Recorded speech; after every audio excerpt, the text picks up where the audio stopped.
Hey everyone, Assalamu alaikum. So today I have a very special guest with me, Habib Akande. We will be talking, inshallah, about the topic of women of desire. We'll be talking about some of the barriers that get in the way of female pleasure, and we'll be talking about how you can become a sexually empowered woman. And this live will be mostly for women, but I think that if men are tuning in, they will have a lot to learn as well. So thank you so much to all of you who are here already. And I can see that Brother Habib is here, so I'm going to add him on. Just trying to get this to work. It's not allowing me to click on him for some reason. Okay, it's working.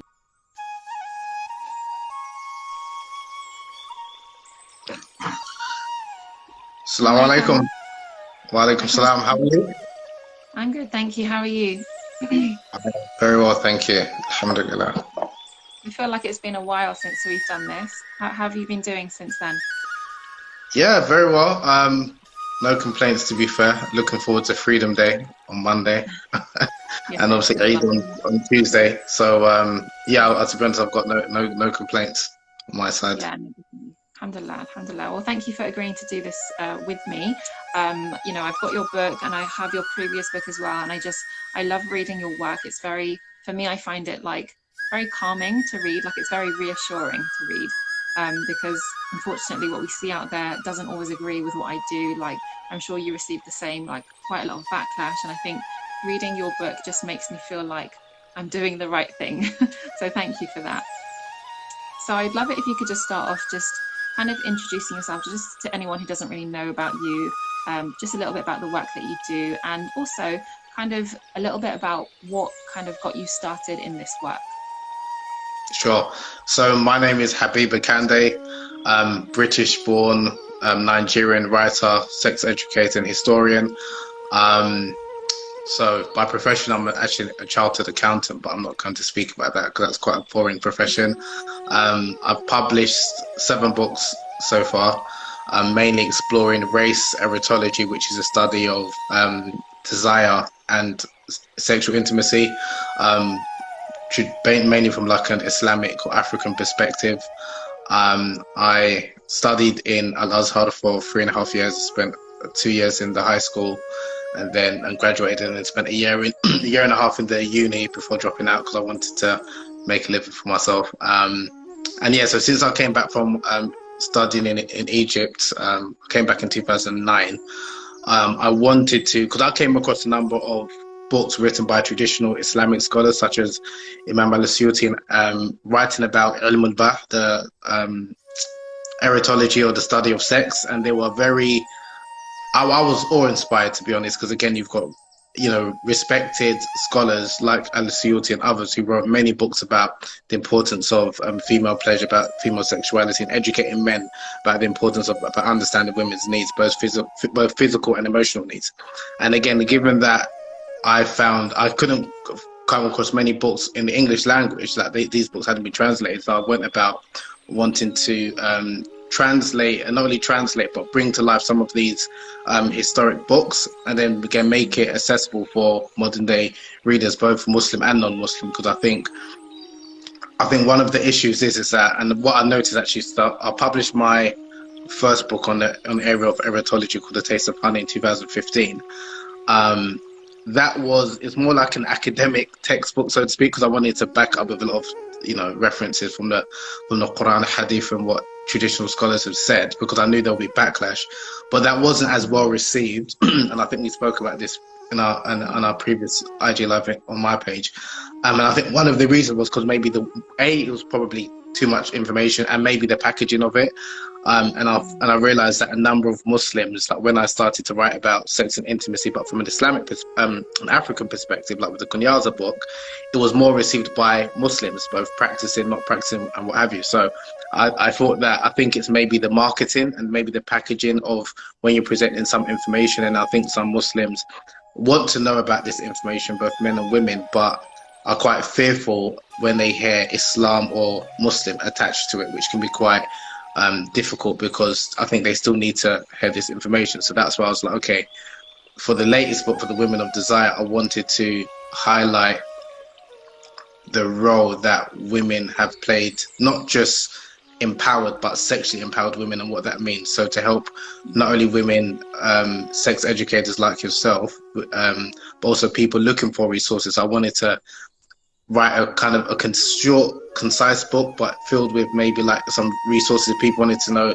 get further information about like vaginismus, which obviously you're an expert on it, or like masturbation, or trying to orgasm, or a lot of issues. I wanted to kind of create like an encyclopedia, so people very concise way to know that A, there are resources available, and B, as much as it might come across as quite revolutionary, it's not, in a sense that, because we have got a rich tradition both in the Arab world and the Muslim world of Muslim women who are sexually empowered and spoke about intimacy issues, and I wanted to showcase a range of them, and that's why I listed about 40, just to show the diversity of Muslim women from the time of the Prophet, even from the Quran to recent times, that are being sexually empowered. And what does it mean to be sexually empowered? Because I think that term has been hijacked maybe by some people, and I think people associate sexual empowered or sexually liberated to mean promiscuous, when that doesn't necessarily mean that. So I wanted to create a space where Muslim women in particular can feel comfortable. So that's kind of like what my aim, and obviously to normalize desire and even some intimacy problems that people are going through, so at least they can then, you know, kind of access this type of information, which I think is important. Yeah, amazing. And I like that you said that to normalize desire. I think that's so important. And obviously the topic of this IG Live is Women of Desire, and so is the name of your book. And what I want to ask is, why did you call it Women of Desire, and what actually is a woman of desire? That's a very good question. Okay, so there was a number of reasons. Okay, so there's a tradition. Some people attribute this tradition to the Prophet Sallallahu Alaihi Wasallam. Some people attribute it to Ali bin Abi Talib. Some people attribute it to a Persian sex educator called Bunyan Dakht, which basically the tradition says that God created desire into 10 parts. He gave 9 parts to women and 1 part to men. But Allah also gave women a greater form, a greater amount of haya, or whatever you want to translate it to be, modesty or shyness or bashfulness, and that inner strength that He didn't give men, and that's why women are able to, you can say, control themselves more than men. But the whole idea was the secret to women's desires, that women have a greater capacity for sexual desire and sexual pleasure than men have. Like, they've got a greater blessing in that regard, and that was to women in general. So that's part of the reason of that, like inspired by that particular tradition. And also I wanted to make it all encompassing, because if I hadn't called it Woman of Desire, then it's like this specific woman, when I wanted to reflect and show the diversities that women in plural have desire, and what it means to be a woman of desire. And again, it's a play over the words as well, because it doesn't just necessarily mean desire for intimacy. It could be desire for Allah subhanahu wa ta'ala. So you're the person of faith that desires Allah, but also you've got these. So it's a title that intentionally is it can mean many things. So it doesn't, but the whole idea is it kind of encompasses, trying to be as inclusive as possible. And also, like I said, kind of like a sideway nod to that particular tradition, which I was kind of really inspired by. So your second question was, sorry, I so you kind of did touch on it, like what is a woman of desire? You did say every woman has desire, and you wanted your title to reflect that all women have desire.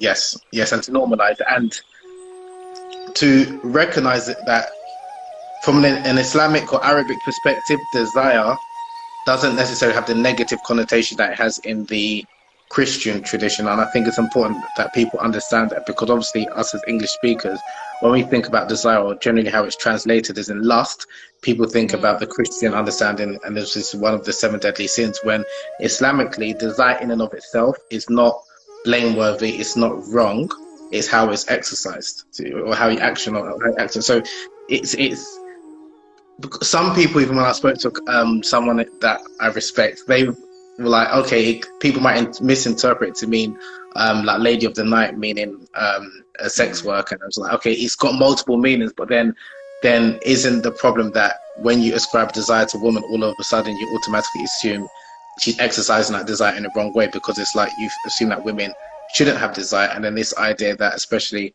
a woman of faith should be asexual. That's this whole kind of, and I kind of wanted to delve into that, and then also looking at Western psychologists and the whole Madonna whore complex, and that's something that a lot of people talk about, and some Muslims have taken that upon themselves, when traditionally a lot of the early Muslim scholars didn't have this idea that a woman, a virtuous woman, is devoid of desire. They didn't have that idea, whereas they actually had the opposite, that a woman, a virtuous woman, is the most desirous.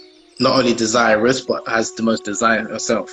Do you understand what I'm getting at? So it's a very, and that's what I wanted to bring to light, that, okay, even the way we understand desire, the way we understand women and sexuality and spirituality is at odds from what the early Muslims and early Arabs understood. And that's what I was like, okay, I need to have a title or explain it in a way that is digestible to the modern reader, but also making sure that they understand where I'm kind of coming from with the history. So, 'cause I didn't want to go too much into the history, make it quite theoretical. I wanted to make it practical, but in order to get to the practicality and providing tips and advice to help people, I think people kind of needed to understand where I was kind of coming from. So that's kind of like, yeah. Amazing. No, I love that you shared that. And what I wanted to talk about in terms of desire is I think that some people confuse the fact that if they have desire for anything in this life, whether it's sex or food or anything really, they confuse that they are not spiritual, they're not religious, because they are desiring the dunya too much. Whereas what you're kind of saying in this book and all your books actually is that desire is normal, and it's important for us to normalize desire. And not only is desire normal, the way you channel your desire can actually lead to greater spiritual intimacy at the same time. 100%, yeah. Yeah, perfect. So I wanted to ask you, in the work that you do, and also I guess in the work that I do, I noticed that quite a lot of women have these kind of barriers to female pleasure. So there are things like they have the desire, like as you mentioned, all women have desire. Maybe some women don't fully access it because, you know, due to their upbringing, they've been taught to kind of shut it down, but all women have a desire, whether it's the desire for intimacy, connection, friendship, love. We have some form of desire, the desire for sex itself. But then they go into that activity, the sexual activity with their spouse, and they struggle with female pleasure. So why do you think women especially struggle with female pleasure so much? What are the barriers that you are noticing, and how can women go about starting to overcome those barriers? Yeah, that's very it's an important question. I think from what I've seen and the messages that I receive and speaking to different people, both men and women alike, I think one of the biggest barriers is that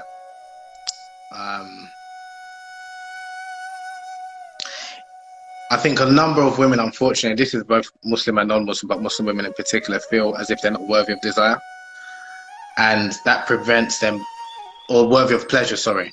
So they feel they're not worthy of pleasure. So I see a number of like feelings of inadequacy, questions about like whether I'm normal, and questioning themselves a lot.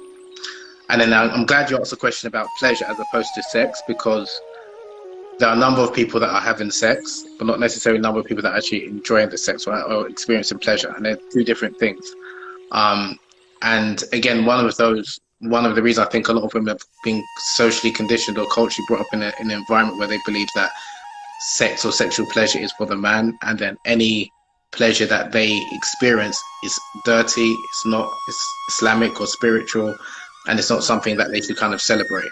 So a number of women have, I think, because they've got this in their mind and what they've been brought up with, taught, their mind is shut down, there's disconnect between their mind and their body. So that's why even before speaking about pleasure, the desire needs to be, they need to activate it as well. It needs to awaken. So I think, and that's where, whether that is, again, there's different ways of women can do that, whether it's, positive affirmations, or whether it's reading certain things that's kind of like reminding themselves about that they're worthy of pleasure, and they are a desirous person, and a person of sensuality, and a person of spirituality, and they can all be intertwined in the same person.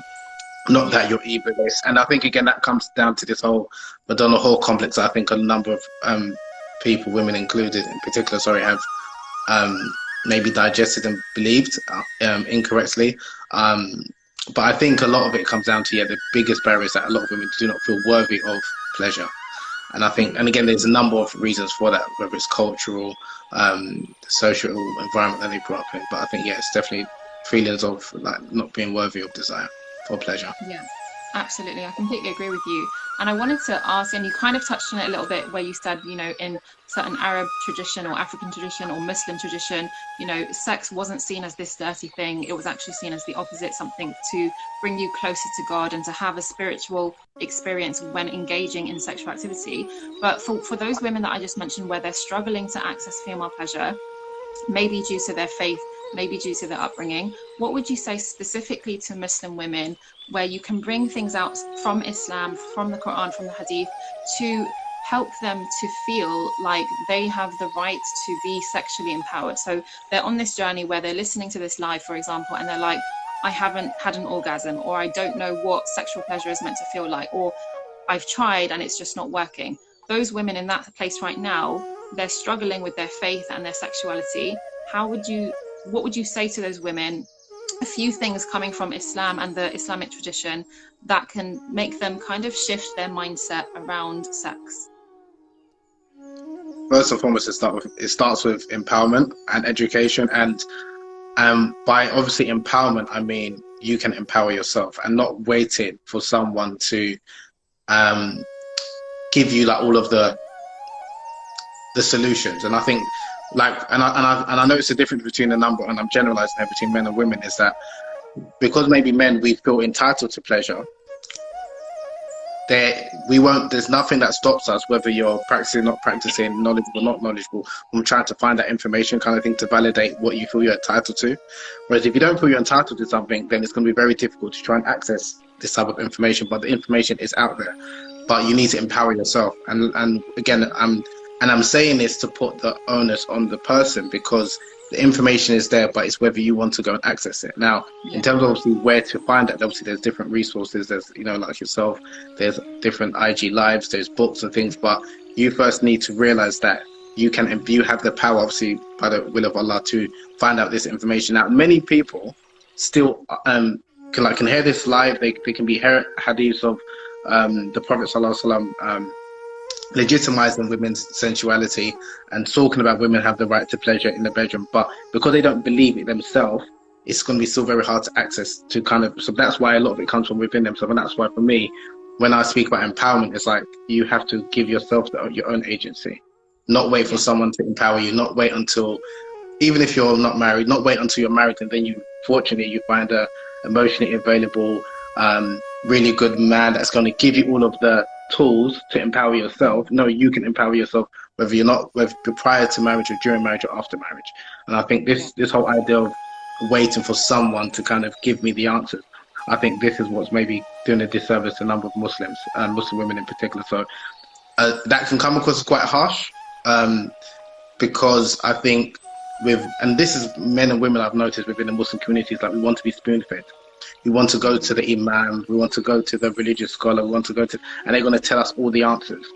When we speak about like finding a job, making friendship in our day-to-day lives, we don't go for assistance in that regard.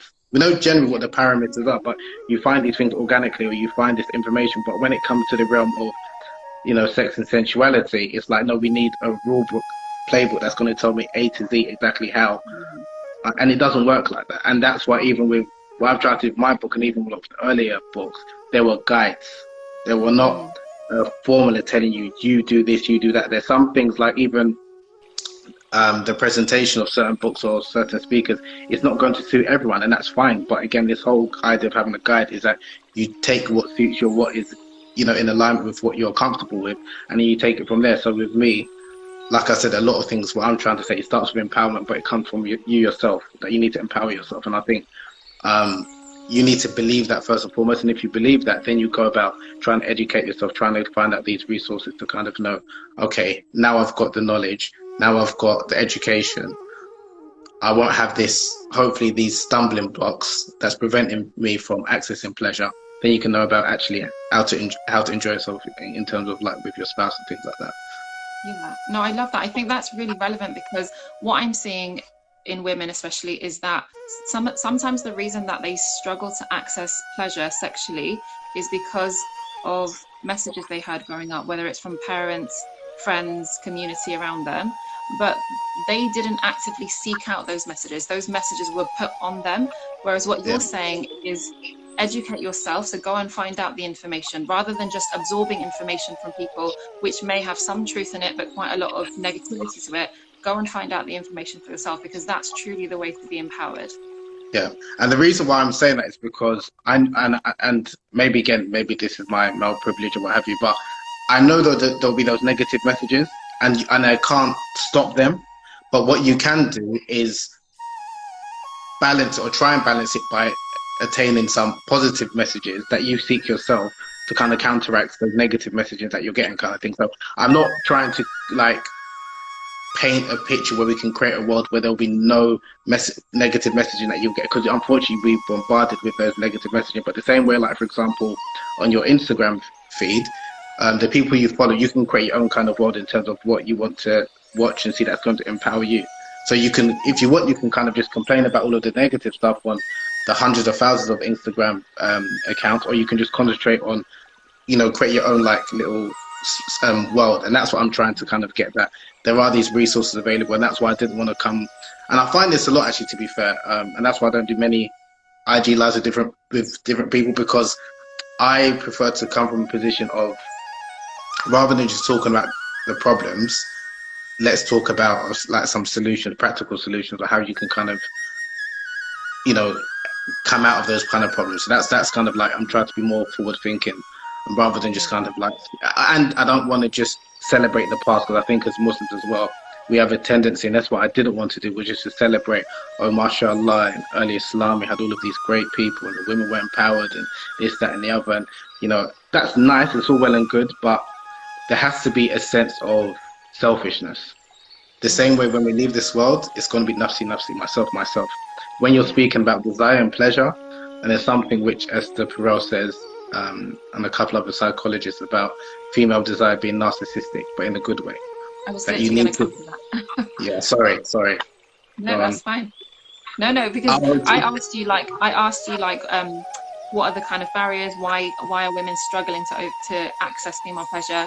And you kind of started talking about men, and men don't have this problem because they feel entitled to it. So I was going to ask you, does that mean that, and you kind of did mention it, but does that mean that women need to start believing they're worthy of pleasure, as you mentioned, but also feeling like, I'm entitled to pleasure, I'm married now, I'm entitled to that, and really seeing it as their right? Like maybe they know logically, like they've been told, okay, sexual pleasure is your right for both the wife and the husband. They know that logically, but they don't really fully step into it. They don't believe that they're entitled to it. So do they need to start feeling entitled to pleasure? And do they need to, as you mentioned, start being more narcissistic when it comes to sexual pleasure? Yeah, 100%. And I would prefer like your wording when you said entitled as opposed to worthy, because I can be worthy for something, but I still might not feel entitled or feel deserving of it. It's because I'm waiting for someone to kind of give it to me. Whereas if you feel entitled to something, you're more likely to demand. And I'm explicitly using the word demand because men, we're not afraid to demand our rights in the bedroom. Yeah. And women, and we again, there are examples of during the time of the Prophet ﷺ, where women demanded their rights, not asked, demanded their rights, and that's something that I think women need to possess as well, because a lot of the messages that I receive is like with women, for example, struggling to climax or enjoy a pleasure in the bedroom with their husband, and the first question I ask, have you spoke to him? It's like, no. And it's like, again, I'm like, if you haven't even had this conversation with your husband, first and foremost, why are you coming to me? Yeah. I'm not going to come to your bedroom. I'm not going to speak to your husband. And even if that's not the way to go about it. First and foremost, speak to him. Like, try and rectify. And that's the thing that a lot of men struggle with. And I'm not just sticking up for the brothers, is that a lot of women do not communicate desire effectively. They communicate, but not effectively. And what I mean by that is that you can say you can give indication, and again, some of it could be because of the way women were brought up. They believe that they shouldn't initiate, they shouldn't show, because some men unfortunately have been miseducated to believe that if a woman's initiating intimacy, it means she's loose or this, that, and the other. So I can understand why some women are reserved in that respect. But at the same time, if you're not communicating desire with your spouse, he's not a mind reader. He's going to be none the wiser. And a lot of men have been miseducated the way a number of women have been miseducated in this realm. And that's why I think, rather than, again, waiting for men to empower you, you need to empower yourself and feel entitled and be entitled to pleasure. Know that you deserve pleasure, and then demand it as well if you're not fulfilled. And then it leaves men in a predicament that, okay, I need to step up or it's going to be an issue. But if you're not demanding that, and again, I'm using the word demand rather than asking or just feeling worthy, you're not going to enjoy pleasure. And the whole idea of, female desire being narcissistic, I mean, you can correct me if I'm wrong because obviously you're a woman, but the whole idea that a woman needs to feel desired first and foremost before she can experience desire, if that's the case for a number of women, that's why even she needs to retrain her mind to feel that she's worthy of desire, not just, oh, okay, I demand desire. I read this good book and I went on this really good course with Sister Amira and she was speaking about, I need this right, but she doesn't believe it herself. Yeah. So it might require some retraining or some time to get to that point where you actually really believe. And the thing I would say is, like, when it comes to motherhood, women feel entitled and believe, rightly so, that they deserve to be mothers and this bond and things. No one needs to train them or teach them otherwise. But when it comes to and I'm used to not, and I won't use the word wife because a wife could just be a partner or co-parent, but a lover, I don't think a lot of women have taken that on board in terms of what like, I deserve to be a lover and I deserve to be a sensual being, I deserve to be fulfilled. And that's just, I think that, and it does have to come from within. For every woman is different, but she needs to empower herself first and foremost to believe that she's entitled to this experience. 100%. I couldn't agree more, and I agree with you in that a woman does need to feel desired, but what I'm seeing, the issue there is sometimes their husband isn't showing them the desire that they expect. Like, their husband isn't showing the wife that I desire you, or maybe he's showing it in certain ways that the wife doesn't really want or doesn't resonate with. But the wife doesn't need to wait for the husband to show desire. The wife needs to believe within herself that she is sexy and beautiful, and she desires herself and knows that Allah desires her, Allah created her, and just really step into that, like really believing that I am sexually attractive and I'm desirous. And when you do step into that, I really feel that that is a really big turn on for women and can get a woman feeling really sexually aroused. And that's the main thing that needs to start. That kind of feeling desired turns into that arousal state and then can lead to her initiating sex. But then she also needs to feel comfortable in initiating sex. And I think some women are afraid, like, of rejection or being turned down, or not just that, being seen as like slutty and that kind of thing. Like it holds them back from, you kind of mentioned it earlier at the beginning of this live, where, you know, women have 9 parts of desire, but they kind of don't fully act on it because of that shame. And I think that there's this confusion that a woman is only virtuous if she holds herself and holds in her desire and doesn't show it. And that's why I think a lot of women just wait for the husband to initiate it. Yes, that's true. And I think the problem of perfectionism, I think, is something that a lot of women, and I would say, suffer from, as in this idea to be perfect all the time. And I don't think as men we have that as much. Again, I'm generalizing here, because whether you're talking about sex, intimacy, relationships, life in general, it's never perfect. But when you have this idea that you need to be the perfect person, the perfect wife, you need to look, you know, perfect even in the bedroom, it will prevent you from enjoying, because you can't let go, you can't be loose. Do you understand what I'm getting at? And there's so much pressure that I think when the women go into the bedroom, that they have these even expectations, that they're very conscious of how he's perceiving me, how, you know, my body may look, as my stomach, and that's again because they've this idea that I need to. And again, this is a lot of it's in the mind, because you ask most men, 9 out of 10 of them, they're not thinking about all of these things in terms of the way she looks. So that's why a lot of it involves like retraining the mind, and, you know, it's a lot of it's mental. But again, women have to believe that they can change how they think about themselves and how they think about the world, rather than waiting for someone to kind of tell them this is what you need, so to speak. So that's why, and even with some of these problems, even with how you frame it or how the woman frames it, are they problems or are they challenges? Because if it's like a problem, it's like a building, it's just like, oh, there's two. And when you see problem after problem after problem, it's like, when you see it's a challenge, it's no something I need to overcome. So it's a different way of looking at it. So even with men, there's a lot of men that have a number of problems, but those that are, you could say, successful is that those that see these problems as challenges, because then they're more likely to overcome this. Or, okay, I might not be able to do X, Y, and Z, but this is what I can do.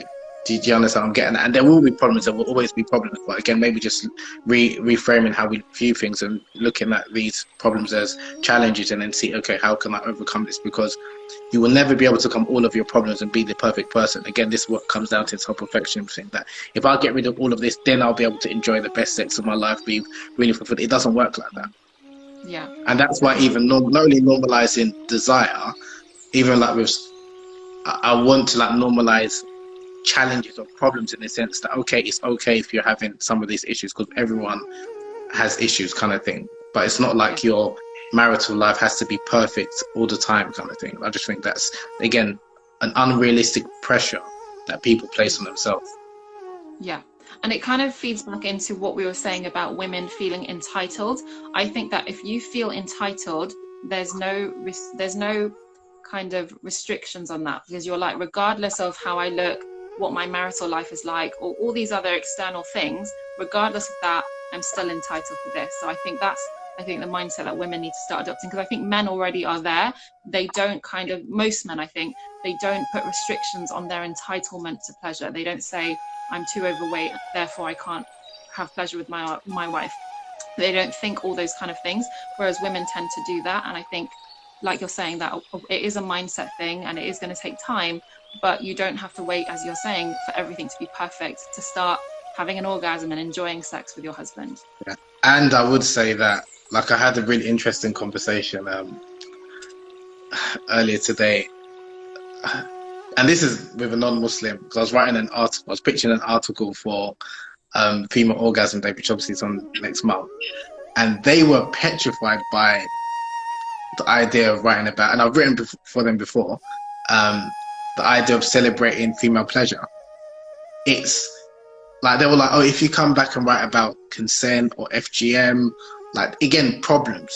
I was like, no, okay, this is a day that's celebrating, not just, oh, it's a day so every woman can have an orgasm. No, it's about educating both men and women about the female anatomy and women's right to pleasure, this, that, and the other. But it's ultimately, it's a day to celebrate women's sexual pleasure. And they just, both the woman I was speaking to and the senior editors, a man, it's just like, they were really scared when it comes, and I've had this a number of times, to be fair, and I'm still trying to get my head around it. This is not Muslims, these aren't people from the Arab world or the African continent, but a lot of people seem to be scared or intimidated by women's sexual pleasure. And that's why, I liked how you subtitled the talk about looking at pleasure rather than sex, because if we said sex, oh yeah, you can have sex, but pleasure is a total different experience altogether. So that's still something I'm still trying to get my head around, that why is it so many people are worried or petrified by women's pleasure as opposed to men's pleasure. But that's absolutely a different conversation altogether. Yeah, absolutely. Like someone here is saying that I think the biggest problem is that in the Muslim community, these issues are not spoken about, and once it does, females get labelled and judgment is made. Definitely. Completely agree with that. Okay, sorry, go on. I don't want to... No, go ahead. Yeah, again, I think, and this is something I wanted to show with the book, even as Muslims, and again, it's a mindset, you can just speak about all of the problems that, okay, the Muslim community, women don't have the ability to speak and men are this way. That's not the case for all Muslims. There are examples within the Muslim community, like yourself, of women who are empowering other women. So we can highlight those people and those figures, or we can just talk about all of the problems. So again, that comes down to the mindset. I know there's problems, I know there's issues, but why is it that we tend to spend so much time speaking about women who aren't able to, speak about intimacy and things like that, and not celebrate and learn from and be inspired by those that are showing that, no, that you can have a healthy relationship and not all men are emotionally unavailable or unattentive. Do you understand what I mean? So I just think even with that, absolutely, and it's kind of like what you focus on grows. So if you're focusing on all the problems in the Muslim community, it's just gonna grow. Whereas if you focus on the good that people like yourself and the village auntie and the work I'm trying to do, if we focus on what we're trying to do to make a change, then inshallah that will grow. And what I really would love, and I don't know if we'll ever reach it, but I would love to go back to the way it used to be. Like, I know you said you don't want to live in the past, but just like imagine what it was like for before Islam, for women were kind of used sexually, and then Islam came and then they were liberated sexually and empowered sexually. I feel like now maybe women aren't necessarily being used sexually. I mean, some are, but it's more that the women are abusing themselves by holding themselves back from sexual pleasure. And I want to go back to a place where women can look to the historical figures that you mentioned in your book and think, I want to be like that. Like, these were women noted in history who had a very close relationship with Allah, but were sexually empowered. Okay, so I want to not necessarily challenge, but just hear more about what period in particular are you referring to that you'd like to go back to? Oh God, I think the first one, let me remember it. The first one, because there was like the period, second or third period, one of those periods where it was like it kind of went backwards in the sense that you were saying that, I can't remember the name of it because I'm not good with history, but the first one or two when Islam arrived was really good. And then I think you said in one of the periods, I'm not sure if it was Abbasid, I can't remember, to be honest. Okay. I'm not good at remembering. So it wasn't really, is it, okay, I'm not saying this to test you, I'm just asking, are you referring to the era, because I split it according to the caliphate, so the Islamic era of the Prophet ﷺ and the four rightly guided caliphs, then the Abbasid era, no, then the Umayyad, then the Abbasid, then the Andalusian, and then the modern era. Which of those? And they're all different for different reasons. When I was reading through, I only remember that you, in one of the periods, you said that it felt like they were going backwards before Islam, and then the rest of them, like Andalusian was good, like in terms of there was periods of Andalusian. So like most of the periods were good, and then modern era obviously things started to change when you got to the modern era. But there was only one period that I remember where you mentioned that things were going away from Islam. The Umayyad. See, that's the period after the Prophet. Okay, yes. So when you're saying the period you like to go back to, which are you saying any of those apart from the Umayyads? Yeah, any of the ones that were good. Okay. Any of the ones that were good. Okay, but even, and again, maybe I didn't do a good job. Actually, maybe I did, because I didn't want to just paint a rose-painted idea that all of the women were liberated. No, there was, so even during the time of the Prophet ﷺ, when you had female companions and they were asking about their rights, their marital rights in the bedroom, to the point where some of the male companions were like, who's this woman to ask this type of question? Right, yeah. Now, again, that indicates there was still that judgment back then. Yes, there's always been there. But what I was trying to illustrate is that there were women that were empowered, like the woman that was sent as the delegate for the other women. I'm speaking on behalf of women's rights. We hear that, in the Quran, and you mentioned about the rights of the men, and what about us women? And then the Prophet ﷺ looked at his companions and said, have you not heard anyone say better speech about their religion? And they were surprised, like, we didn't know women can speak like this. And this is an example of an empowered woman. She didn't wait to be in an environment where all of the women were empowered. Did you understand? Do you understand what I mean? So that's what I was trying to highlight. Okay, look at this. Look at this woman, and there's other women who complain about them not being sexually fulfilled, or them being with a husband who's not fulfilling their emotional rights. So these are examples, but even within that period, there were still men who were, that they were taken aback by this.